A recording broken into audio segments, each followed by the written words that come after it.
And then Jesus ends his mountain message with a beatitude that feels heavier, holier, and far more costly than the rest. Blessed are those who are persecuted for righteousness' sake, for theirs is the kingdom of heaven.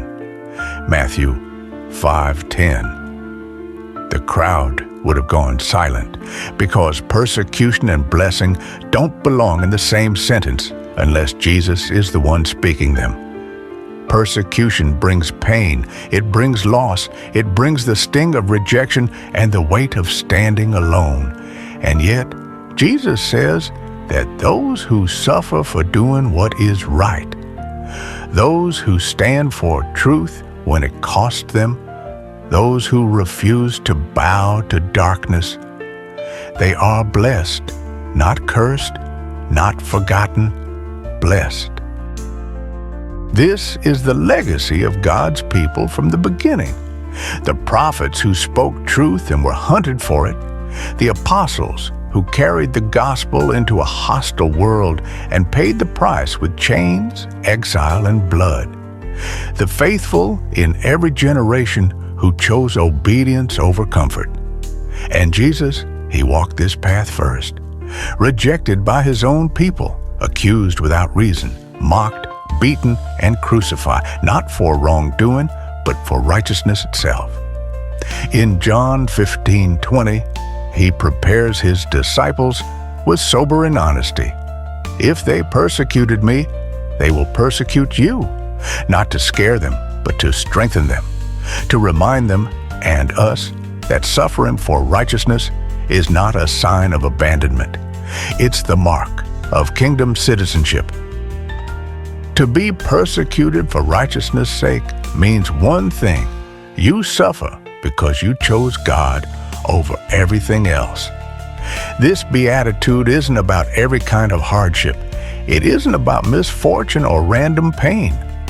Jesus is talking about the specific wounds that come from walking his path when doing what's right costs you something. Persecution can look different in every generation. Sometimes it's quiet, being excluded, mocked, or misunderstood. Sometimes it's heavier, losing reputation, opportunities, or relationships. And sometimes, as history shows, it becomes physical. Believers beaten, imprisoned, or killed simply because they refuse to deny the truth. But Jesus doesn't leave this suffering empty. He attaches a promise so massive it outweighs the pain. Theirs is the kingdom of heaven. Not will be someday, is right now. Those who endure persecution for Christ carry heaven's citizenship. Their suffering is not wasted. It is woven into the very fabric of God's kingdom. This final beatitude circles back to where Jesus began. Theirs is the kingdom of heaven. The same promise given to the poor in spirit, now given to the persecuted. It's no accident. Jesus is showing us that the Beatitudes form a complete kingdom journey, from the humility that opens the door to the courage that keeps us standing when the world pushes back. The kingdom of heaven isn't just a distant hope waiting at the end of life.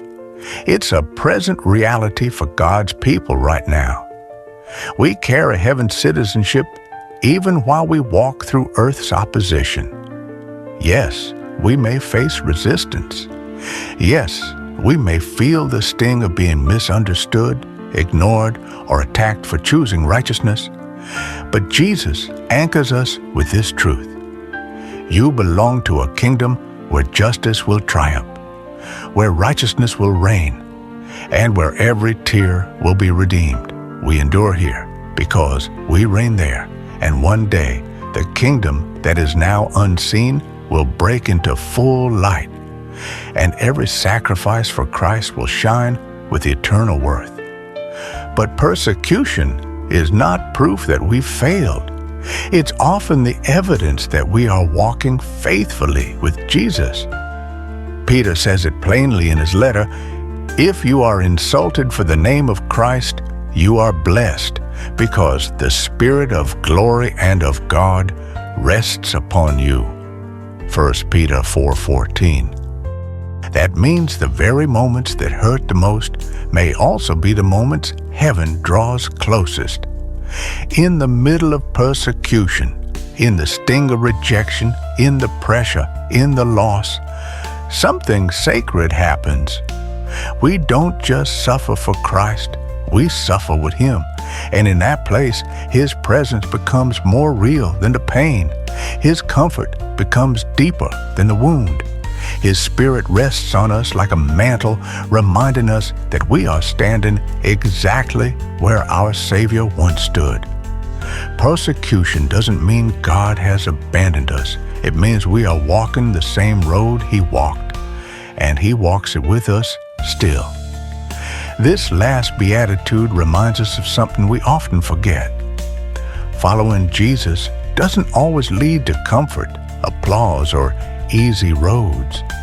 Sometimes it leads straight into resistance. But Jesus anchors those who endure with a promise greater than any pain. The kingdom of heaven belongs to you. Not someday, not eventually, now, and in the age to come. Those who remain faithful, even when the world pushes back, will carry a reward no persecution can erase and no enemy can steal. If these teachings have stirred something in you, take them to God in prayer.